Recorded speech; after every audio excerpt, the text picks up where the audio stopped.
Request lagu favoritmu di fitur live chat Audio Plus, aplikasi RCTI Plus. Beberapa hari yang lalu kan saya sempat lihat video, saya dikirim dari teman-teman yang ada pernyataan bahwa Arman dan Della turut serta rangkaian penggelapan segala macam lah. Nah, kata-kata ini yang membuat saya dan istri merasa dirugikan. Karena yang bicarakan seorang purnawirawan jenderal polisi yang artinya bahasa dan kata-katanya mungkin cukup didengar oleh masyarakat. Pas saya cek, terus saya googling juga, akhirnya kebetulan saya punya om yang memang juga purnawirawan jenderal juga, satu angka dengan beliau juga. Saya telepon, saya cerita, om bisa nggak saya minta tolong karena saya dinyatakan gelapkan mobil segala macam. Akhirnya saya ketemu sama Om Amhar, sama Om Yuspan juga. Nah, saya cerita sampai akhirnya saya memutuskan dengan istri untuk hari ini preskon untuk membantah ucapan beliau-beliau tersebut yang mengatakan bahwa saya dan istri adalah bagian dari rangkaian penggelapan. Untuk selebihnya mungkin Om Amhar atau Om Yuspan yang lebih pantas dan lebih tahu dan lebih mampu untuk menjelaskannya. Om. Terima kasih, selamat sore rekan-rekan sekalian yang bisa hadir pada acara press conference atau press release dari Pak Arman beserta istri Ibu Della. Saya secara profesional ditunjuk oleh Pak Arman dan Bu Della ini sebagai pendamping hukum dalam perbuatan dugaan pidana yang dilaporkan oleh saudara Muhammad Riza. Mohon maaf, saya dulu supaya jangan salah anunya nanti bisa berdampak juga hukum. Dari saudara Muhammad Sahrul Kamil ZA. Beliau inilah yang melaporkan Pak Arman dan Bu Della ini ke Polda Metro Jaya dugaan penggelapan. Sebagaimana yang sudah disampaikan oleh mereka di dalam juga konferensi pers atau press release beberapa waktu yang lalu. Saya dan Pak Yuspan, Dr. Yuspan juga sangat menghormati bahwa karena dia merasa mempunyai hak hukum untuk melaporkan, sehingga kewajiban kami sebagai lawyer profesional itu memberi pendampingan. Nanti kalau ada tuntutan perdata, berarti nanti mereka berdua memberi kuasa kepada kami. Jadi sore hari ini kami akan menyampaikan nanti secara detail tentang unsur-unsur pasal 372 penggelapan itu oleh Pak Dr. Yuspan karena beliau memang pakar di bidang hukum pidana.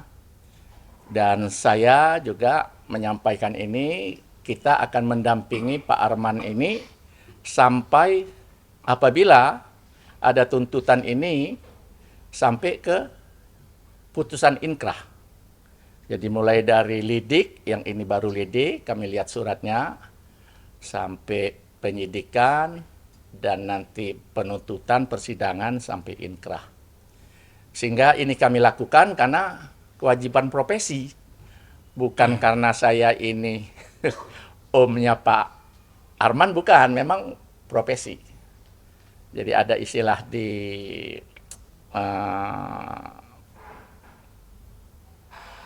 pengacara itu disebut dengan profesium nobilum. Jadi profesi yang dianggap oleh masyarakat dunia ini profesi yang terhormat, ya kami juga harus melakukan itu secara terhormat. Siapapun yang minta bantuan, pendampingan, itu kewajiban, tidak bisa kami tolak. Rekan-rekan sekalian, di dalam masalah hukum ini, memang semua orang bisa berpendapat. Makanya ada adagium mengatakan bahwa 4 orang ahli hukum kalau berbicara maka nanti yang keluar kesimpulannya itu adalah bisa 5, 6, atau 7. Jadi memang hak mereka untuk melakukan itu. Tapi ini nanti pembuktiannya pada saat di pengadilan. Sehingga kami juga berharap bisa nanti Polda Metro segera melakukan penyelidikan dan menaikkan ini ke penyidikan apabila unsur-unsurnya terpenuhi, sehingga kami juga bisa mengambil langkah-langkah hukum untuk mendampingi klien kami ini. Saya kira itu yang perlu saya sampaikan untuk sore hari ini, dan kami serahkan Pak Dr. Yuspan untuk mungkin berbicara tentang masalah yang dituduhkan oleh Pak Muhammad Riza tadi mengenai tentang penipuan tersebut. Ya, kami persilahkan. Baik, terima kasih Jenderal. Assalamualaikum warahmatullahi wabarakatuh. Ya, jadi saya melanjutkan tadi sudah disampaikan duduk permasalahan awal oleh Pak Arman, ya klien kami, ya juga Bu Dela, dan kemudian sudah ditanggapi apa yang sudah berlangsung oleh beliau, ya Ketua Tim kami, Pak Irjen Pol Purnawirawan Amhar Asep. Dan saya ingin menambahkan dengan posisi klien kami yang dilaporkan ini diduga sebagai pelaku penggelapan atas peristiwa yang telah disampaikan oleh Pak Arman, yang awalnya ya ada kesepakatan untuk kegiatan umroh dengan yang menyerahkan mobil ini ke Pak Arman. Ya kemudian karena itu tidak terlaksana sesuai apa yang dijanjikan, dan secara bijak klien kami meminta uangnya dikembalikan gitu. Nah, dengan tidak ada uang pengembalian kepada klien kami oleh yang menerima uang biaya umroh tersebut, maka dia mengajukan untuk menitipkan sementara kendaraan sambil menunggu waktu yang dijanjikan lebih kurang 1 bulan ya Pak. Betul. 1 bulan untuk dibayarkan, dan setelah itu kendaraan yang dia serahkan sementara untuk ya meyakinkan atau jaminan gitu ya, akan dikembalikan setelah dibayarkan uang yang telah diterima tersebut. Nah, sebelum jatuh tempo itu ada yang datang mempertanyakan bahwa kendaraannya. Nah, itu klien kami juga ya merespon dengan sangat positif dan sangat bijak. Ya, dengan cara ya karena ini saya terima dari orang lain bukan dari Anda-Anda, dan ini ada hubungan permasalahan hukum, maka untuk mengamankan dititipkan di Polres Bekasi, dan oleh polisi yang memang memahami fungsi dan tugas mereka, yaitu diterima sementara, diberikan tanda terima kepada klien kami, bukan langsung diparkir di situ saja seperti yang disampaikan oleh ya rekan pengacara dari pelapor gitu ya. Makanya sebenarnya dengan melaporkan itu ya kami anggap sah-sah saja ya sebagai warga negara yang menjunjung tinggi hukum.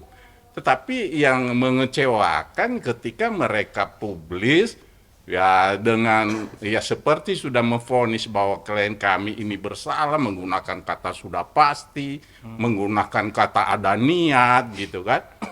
Ya sementara dalam penyampaian mereka ya tidak menentu, sementara dibilang menggelapkan, sementara dibilang hanya turut menggelapkan. Jadi saya pikir ini masalah nasib dan rezeki orang, ini nama baik gitu.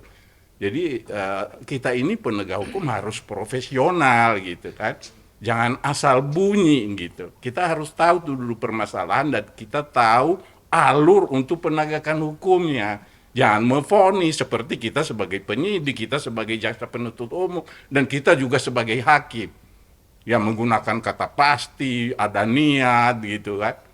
Nah, ini sangat merugikan klien kami, apalagi klien kami ya pengusaha, mereka pembisnis. Ya, ini harus clear gitu. Jadi untuk membuat clear, ya teman-teman yang telah menyampaikan seperti memvonis klien kami, ya supaya mereka semakin pintar, kami akan tuntut tanggung jawab hukum mereka. Ini memberikan laporan palsu. Nah, ada konsekuensi hukumnya. Mereka publis di media, ada konsekuensinya. Undang-undang ITE.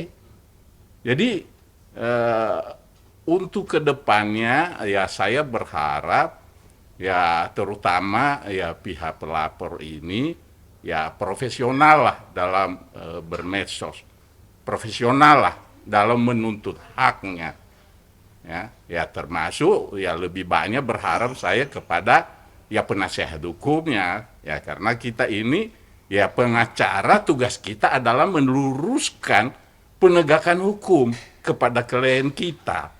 Itu supaya ya benar-benar menjadi pembelajaran juga ya bagi klien kita. Jadi bukan berarti ya kita ya memberikan kata-kata yang membuat klien kita merasa dia benar, padahal bicara benar kalau dalam konsekuensi hukum itu ya setelah ada kekuatan hukum tetap. Jadi artinya harus kita menunggu proses hukum untuk bisa dinyatakan sudah berketetapan kekuatan hukum tetap bahwa seseorang itu bersalah. Jadi sebelum itu asas hukum kita jelas diatur dalam Kitab Undang-Undang Hukum Acara Pidana mengaku asas praduga tak bersalah. Jadi ketika ya berbicara seakan memvonis orang lain sudah bersalah, ya saya mengatakan ya apakah kita sedang belajar hukum sebenarnya? Apa kita sebenarnya nyari panggung gitu? Ya jangan seperti itulah, karena ini masalah nasib orang. Mari profesional, ya mari menggunakan hati nurani, mari menggunakan etika, ya supaya benar-benar hukum ini tegak dan bisa memberikan tujuan yang sebenarnya sebagai mana kita ketahui adalah kepastian hukum, keadilan hukum, dan kemanfaatan hukum. Itu tujuan dari proses hukum itu. Jadi sebaiknya ya mari kita hargai proses yang sudah ditangani oleh penegak hukum. Baik itu konsekuensi pidana yang sudah diawali dari penyelidikan ini maupun ya klien kami juga sudah dilaporkan sisi konsekuensi hukum perdata gitu. Dan ini semua silakan aja kita hargai karena itu akan berproses di bidang bagian-bagian penegak hukum yang akhirnya nanti akan memberikan kepastian hukum. Seseorang itu bersalah atau tidak, seseorang itu dituntut tanggung jawabnya untuk mengganti rugi yang